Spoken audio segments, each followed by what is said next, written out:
Baik, bismillahirrahmanirrahim. Assalamualaikum warahmatullahi wabarakatuh. Sebelum kita mulai pertemuan praktikum pertama untuk mata kuliah rekayasa genetika pada siang hari ini, mari kita buka terlebih dahulu dengan membaca basmalah bersama-sama. Bismillahirrahmanirrahim. Alhamdulillahirrabbilalamin, kita masih bisa ditemukan kembali oleh Allah Subhanahu wa Ta'ala pada forum yang mulia ini dalam rangka teman-teman menambah keilmuan teman-teman di acara praktikum ya, walaupun masih online, tapi tidak masalah, nanti akan kita ganti untuk prakteknya ketika memang pandemi sudah berakhir. Nah, praktikum rekayasa genetika adalah rangkaian dari praktikum yang teman-teman mulai sejak semester 3, yaitu praktikum analisis biomolekul yang dilanjutkan di semester 4, praktikum deteksi molekuler, dan terakhir di rekayasa genetika. Di sini teman-teman sifatnya lebih ke pengembangan seperti itu. Teman-teman ketika di analisis biomolekul belajar mengenai isolasi, materi genetik, di deteksi molekuler belajar PCR, mungkin nanti akan diperkuat ketika PKL ya untuk molekulernya, dan ini pengembangannya. Kita nanti ke reverse transcriptase, PCR, dan isolasi plasmid.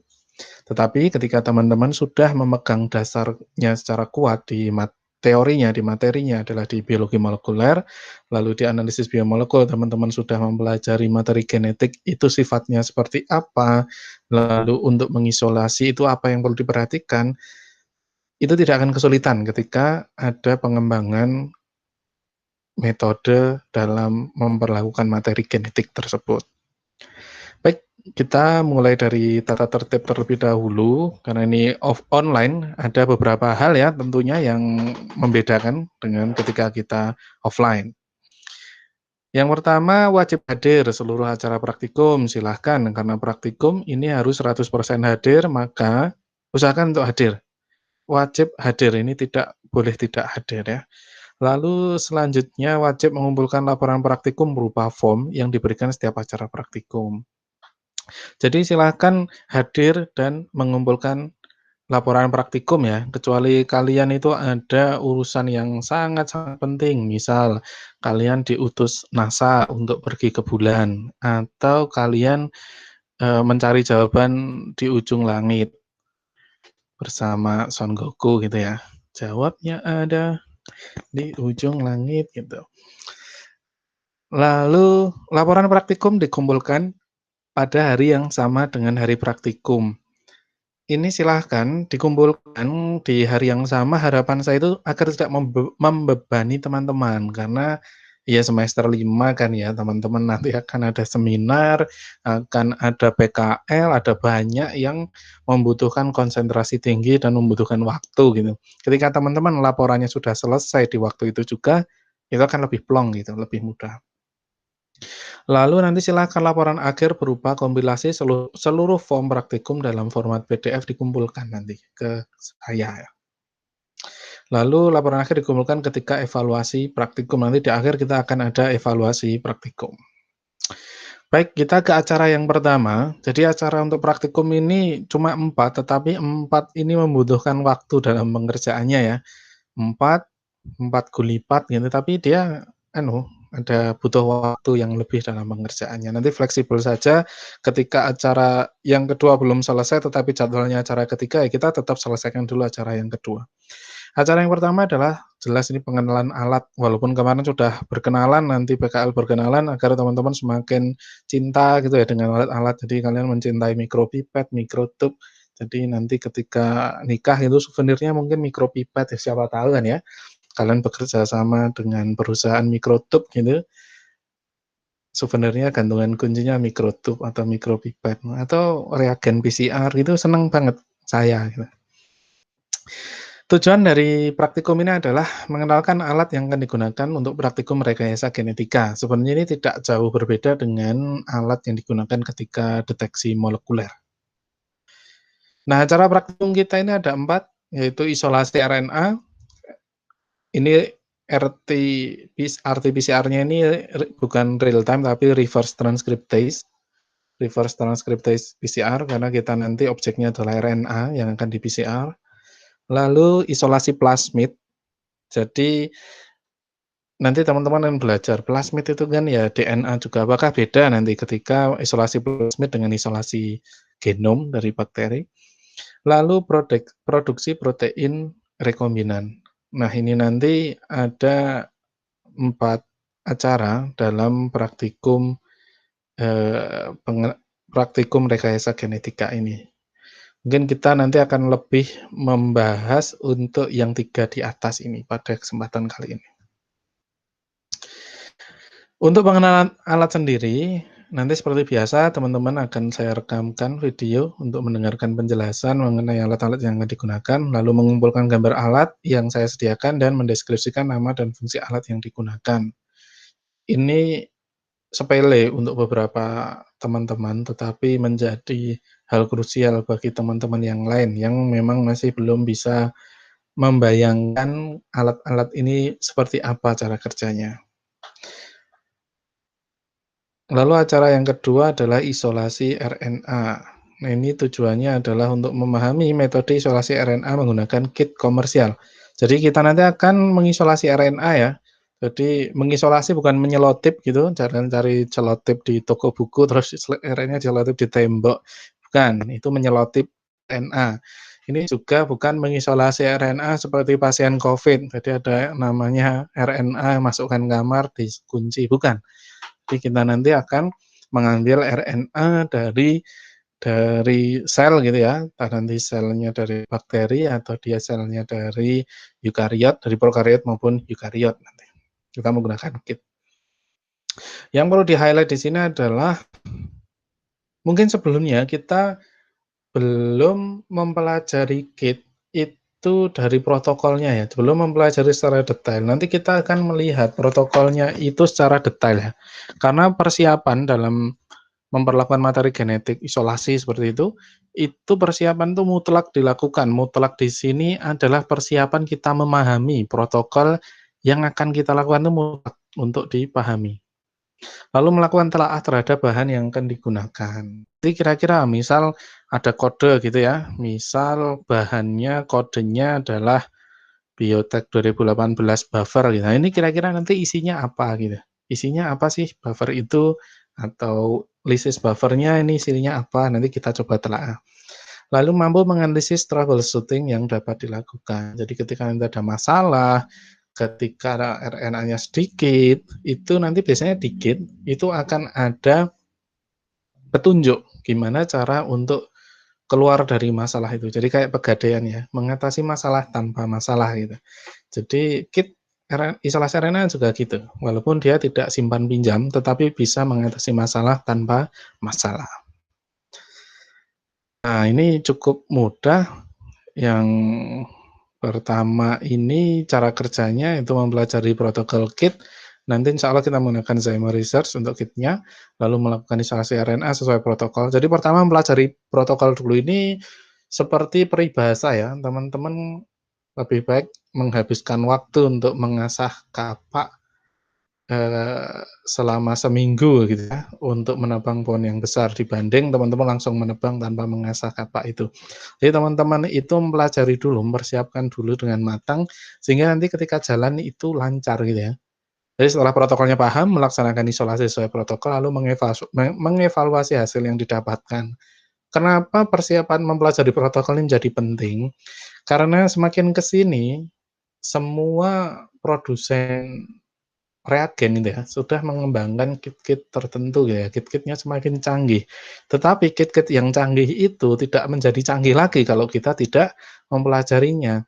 Seperti misal teman-teman membeli motor sport gitu ya, tapi teman-teman nggak bisa naik motor, biasanya dituntun. Nah ini kan nggak keren, teman-teman ya apa namanya ya, ngos-ngosan nanti, dituntun.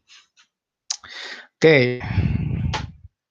Lalu yang ketiga, oh ya tadi belum tak sampaikan ya di awal tadi ya, ada reverse transcriptase PCR gitu. Jadi ini acara yang ketiga ada reverse transcriptase PCR. Tujuan adalah memahami metode sintesis DNA sampel RNA menggunakan kit komersial. Lalu ini kita PCR RNA gitu ya. Pertama RNA diubah jadi cDNA dulu, lalu yang kedua adalah memahami metode PCR dengan sampel cDNA. Apakah beda atau sama dengan sampel-sampel genomik gitu. Ini sama kita mempelajari protokolnya dulu, gimana ini, nanti kita bayangkan dulu, ketika sudah terbayangkan baru dilakukan, jangan membayangkan sambil melakukan, nanti kalian ragu-ragu ketika di tengah jalan gitu ya. Jadi misal teman-teman ketika mau ke Semarang gitu ya, teman-teman buka dulu atau teman-teman mau touring gitu. Touring ke Hawaii naik sepeda gitu. Jadi sekarang kan baru modelnya goes gitu. Nah, itu teman-teman mempelajari dulu rutenya lewat Google Map misal, nanti kalau sampai sini belok kiri, belok kanan, sudah paham gitu. Beda kalau teman-teman langsung berangkat modal nekat gitu ya, bondo nekat gitu. Wah, teman-teman sampai tengah jalan maunya ke Hawaii, teman-teman sampainya Madagaskar gitu kan, ya keblasuk itu teman-teman nanti I like to move it nanti. Cuma joget-joget bersama macan dan singa yang ada di Madagaskar. Oke, jadi ini sama mempelajari protokolnya dulu, lalu melaksanakan sintesis, melakukan PCR, lalu mengevaluasi hasil yang didapatkan. Cara kerjanya, tulisannya muncul belakangan. Nah, ini acara yang keempat, bukan yang terakhir, tapi di slide ini yang terakhir. Nanti saya jelaskan kenapa yang ini di slide terakhir. Isolasi plasmid. Tujuannya adalah memahami metode isolasi plasmid menggunakan kit komersial. Oke, kita menggunakan kit komersial. Nah, pertanyaannya, apakah ekstraksi plasmid itu sama dengan DNA? Nah, ini kenapa kalau teman-teman perhatikan, kit isolasi plasmid itu ada sendiri. Dia berbeda dengan kit isolasi DNA atau genomik DNA. Nah, ini ya. Nah, pada gambar ini, teman-teman perlu memahami bahwa yang dinamakan plasmid, Dina makan plasmid. Jadi plasmidnya dimakan Dina. Jadi yang diberi nama plasmid, itu dia yang bulat-bulat ini ya. Ini ilustrasi. Ya, kalau di dalam bakteri ya nggak serapi ini biru, ada sumpitnya di atas. Ini sebenarnya ada tulisannya tapi dia hitam jadi nggak kelihatan. Jadi ada DNA genomik di sini, yang merah ini, dan yang plasmid. Ini dari segi ukuran berbeda ya. Dari segi ukuran berbeda. Jadi untuk plasmid ini ukurannya kecil dia. Ukurannya kecil. Ukurannya kecil. Lalu yang kedua, itu perlu metode yang lebih hati-hati. Nah, ketika kita mengisolasi genomik DNA, itu biasanya kita menghancurkan ini, karena ini besar ya, karena ini besar, kadang plasmid ini juga ikut hancur. Atau kadang di step-nya, plasmid ini ikut terbuang, karena dia kecil. Itu perlu hati-hati. Lalu selanjutnya, biasanya untuk isolasi plasmid ini digunakan lisis dengan bahan-bahan yang alkalin, contohnya SDS gitu. Nah, SDS itu nanti akan mendenaturasi materi genetik termasuk si genomik DNA ini. Tetapi karena plasmid ini kecil, dia nanti bisa direnaturasi. Jadi dia bisa kembali dipasangkan dengan basanya. Dengan bahan tertentu gitu. Jadi nanti dengan waktu tertentu dan bahan tertentu dia udah utuh seperti ini. Yang ini, yang dia genomik, dia belum utuh, dia masih terdenaturasi posisinya. Nah, ini bisa kita manfaatkan untuk isolasi plasmid.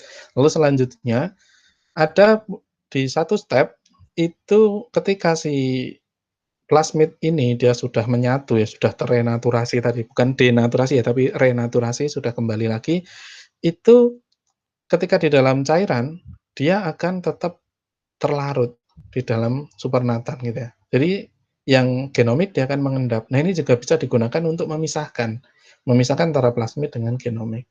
Nah, ini makanya kit untuk isolasi DNA genom itu memang tidak direkomendasikan untuk plasmid ketika teman-teman targetnya plasmid. Karena perbedaan sifat-sifat tadi ya. Nah, sebaliknya untuk kit isolasi plasmid itu juga tidak direkomendasikan untuk isolasi DNA genom. Karena tadi yang ini langkahnya berbeda, targetnya berbeda. Ketika teman-teman mau nembak pacar gitu ya, atau dibandingkan dengan ketika teman-teman mau silaturahmi ke tempat bude atau sapaan berbeda persiapannya gitu ya. Yang ketika nembak pacar mungkin kalian bawa coklat yang enak, ketika tempat bude bawa rambutan, itu udah beda. Tapi tujuannya isolasi dan tujuannya PDKT gitu. Mungkin bude punya punya apa ya, punya gadget baru atau jualan HP gitu ya, teman-teman pengen pengen diberi diskon gitu, terus membawakan rambutan. Nah, ada tujuan tertentu, tetapi ini walaupun sama-sama kalau tadi bude dan pacar itu manusia, ya kecuali kalian pacarnya mau dari makhluk lain gitu. Ini sama, ini sama-sama DNA, tetapi dia berbeda protokolnya. Oh, ini acaranya belum diganti ya. Yang ini acara keempat untuk isolasi plasmid. Jadi pertama kita mempelajari protokol dulu, jelas ini mutlak diperlukan, lalu melakukan isolasi plasmid, lalu mengevaluasi hasil yang didapatkan. Sama, cara kerjanya ketinggalan. Nah, tadi yang keempat itu adalah, eee, cara memproduksi protein rekombinan. Ini nanti adalah semacam sharing seperti itu yang saya lakukan ketika saya dulu bekerja sebagai teknisi vaksin gitu. Ketika saya dulu bekerja dalam produksi vaksin rekombinan. Nah, nanti kita sharing, saya coba presentasikan caranya seperti apa, agar nanti teman-teman ada gambaran. Sebenarnya kalau kan plasmid tadi tujuannya sebenarnya ke rekombinan ini ya, ke depan udah transgenik gitu. Nah, nanti teman-teman bisa jadi ada gambaran gitu ketika sudah jadi plasmidnya konstruk itu, sudah ada sisipan gen, lalu itu diperlakukannya seperti apa ketika dalam hal aplikatif gitu. Contohnya dalam produksi vaksin atau nanti dalam produksi hormon dan lain-lain. Nanti ini sifatnya lebih ke sharing gitu. Baik, itu yang bisa saya sampaikan dalam asistensi kali ini. Tetap semangat, tetap mungkin memperbanyak gitu ya literatur reviewnya mandiri gitu, tetap diperbanyak melihat video-video praktek gitu sebelum nanti pandemi ini berakhir dan kita siap untuk mempraktekkan secara offline gitu. Kita tetap harus optimis bahwa pandemi ini akan berakhir dan kita bisa bertemu secara offline sehingga teman-teman tidak membayangkan dan bermimpi gitu. Mungkin sampai ada yang bermimpi-mimpi ya, "Mikropipet, tolong aku," atau yang lain gitu. Teman-teman, "Pim pim pom," pakai mikropipet atau yang lain. Itu sabar, sabar ya, sabar. Nanti kita akan lakukan setelah, pandemi berakhir ya. Bukan "Pim pim pom" atau mikropipet tolong aku, tetapi ya kita isolasi DNA, isolasi RNA, dan lain-lain. Baik, kita tutup acara asistensi praktikum rekayasa genetika pada pertemuan kali ini dengan membaca bacaan hamdalah bersama-sama. Alhamdulillahirrahmanirrahim. Demikian yang bisa saya sampaikan. Apabila ada salah kata, saya mohon maaf. Wah, sudah seperti kayak penyiar radio. Saya tutup. Wassalamualaikum warahmatullahi wabarakatuh.